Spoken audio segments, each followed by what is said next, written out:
আদিব ভাই, ওয়েস্ট সম্ভব ওয়েস্টে যে একটা লাইভ দিলে হয়ে যাবে।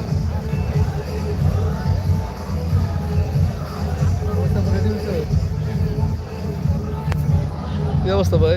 আমাদের জোহর ভাই চলে আসছে। জোহর ভাই, আনন্দ কেমন লাগতেছে একটু বলেন কিছু। আমার দর্শকদের উদ্দেশ্যে কিছু বলেন। আসলে মানে এত শীঘ্রই যে এত লোকজন চলে আসবে আসলে আমার মানে সকাল সকাল জানা ছিল না, মানে আমি মনে হয় পিছিয়ে করে গেছি। আজকে আমরা কি উপলক্ষে আসলাম এটা আজকে একটু আমরা বলেন। আসছি হই হুল্লোড় উপলক্ষে বনভোজন বাৎসরিক পিকনিক, এই উপলক্ষে আসছি।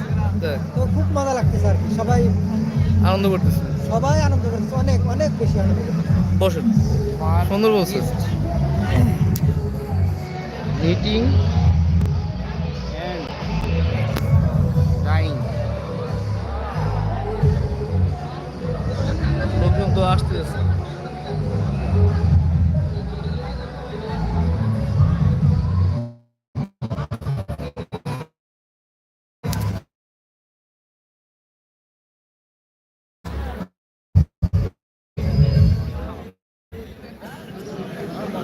Meeting.